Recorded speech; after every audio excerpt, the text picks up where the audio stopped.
Today's postcard has a seafaring postmark. We're on board the SS Great Britain.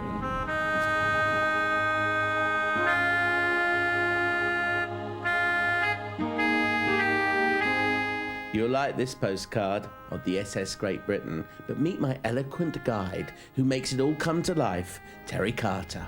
You know, Terry, more than any other ship I've seen, and I've seen some ships now, this one in a kind of way frightens me. Frightens you? Yeah, frightens me in the way of its, I don't know, I've seen the Cutty Sark, the Victory, the Warrior, the Mary Rose, but this one has a kind of, it's a bit sinister to me. Yes, probably because it was left to rot for so many years as such, and there's still a lot of the warts and wrinkles attached to it as such sort of thing. You can actually see the rust and the parts that have sort of gone, as it were. And it's huge. Yes, yes. Well, it was the largest ship in the world at the time, in actual fact.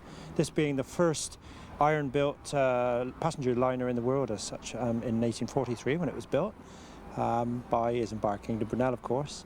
It took passengers from England to America on 4 different voyages, and subsequently from England to Australia on 32 voyages between 1856 and 1876. Now, she was built here in Bristol. Built in this very dock here, in actual fact. Oh, really? The dock was built, extended to take the SS Great Britain, in actual fact. So in 1843 there would have been 3,000 people working on the ship. Carpenters, shipwrights, riveters, all sorts of folk.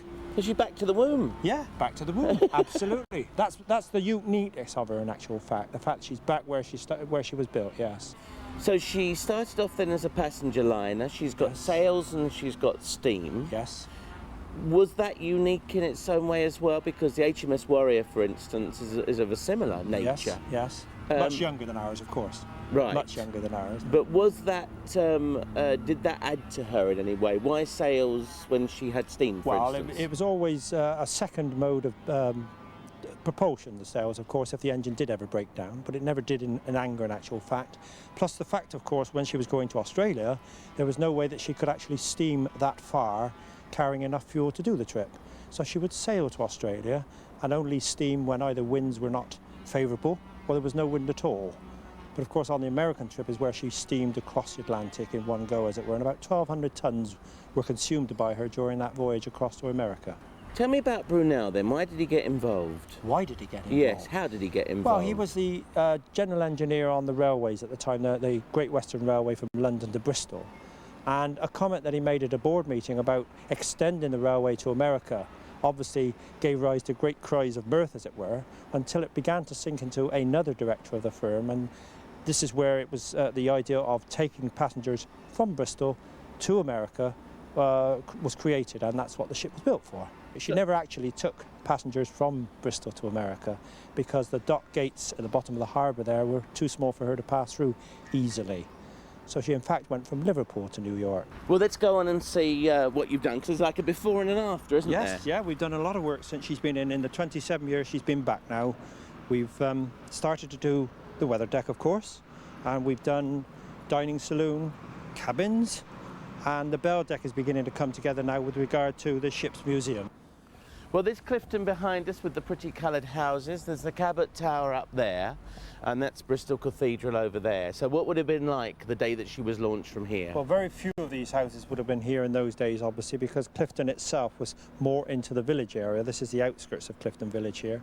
This would have been Brandon Hill, as we know it in Bristol, and that would have been covered with people, both sides of the harbour, watching the launch of the SS Great Britain by Prince Albert, who had come down to London especially to launch the SS Great Britain. Was it a good design by Brunel? I think for its day it was a super design, yes indeed, because most of, a lot of its design features are still held in modern ships nowadays. The compartmentalisation, in other words, the bulkheads. The screw propeller is one that's been used ever since as such, because up until those times it had been paddles for steamboats and what have you. Even the hinged masts were yet another innovations as such. It meant that the accommodation below... At the bottom there, you've got big hinges. Yes. Yeah, it meant that the accommodation below was not impeded, you see, by masts going all the way down to the keel and what have you. Well, they're the first-class passenger cabins in there, aren't they? One or two to a cab. Oh, yes. And when you consider the sort of gear that the women would be wearing in terms of crinoline dresses and the guys with top hats, not much space to move around in there, I'm afraid. And what about the second class? Well, that's first class. They would have. There's two in the first class passenger cabins, and there would have been 4 people in the same size cabins at the front of the vessel.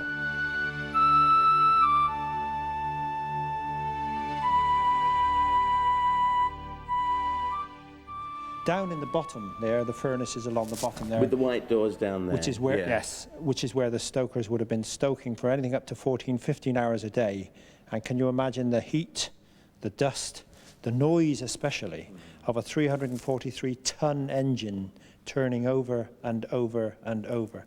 Because it was quite a slow-moving engine, in as much as the large wheel, which would have been housed in the centre, was turning in about 18 revs per minute, which turned on a 3-to-1 ratio, the propeller shaft, at about 54 revs per minute. So she was quite a slow, laborious engine, but very noisy, very, very noisy. And dust and heat. I mean, it would have been dreadful working down there all day long, I'm feel certain. But the area that we're stood in at the moment is the area that we've left, virtually is how we found it in the Falklands in 1969. You can see there's lots of rust, lots of holes, and of course there wouldn't have been any deck above our heads as such in those days. So winds, weather, seagulls, and every sort of infestation of the Antarctic region would have been in this ship. Consequently, when she came back, an awful lot of her had to be cleaned up, barnacles, rust and all that sort of thing. And as you can see, very, very poor state of repair inside. But what you do, and I think what it does do for the visitors, is give them the authenticity of what they're looking at.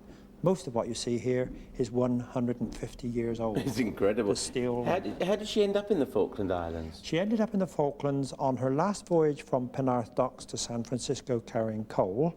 Unfortunately, she ran into rough weather at the Cape Horn there, had to put back into the Falklands for repairs, which were far above the other commercial viability of the ship.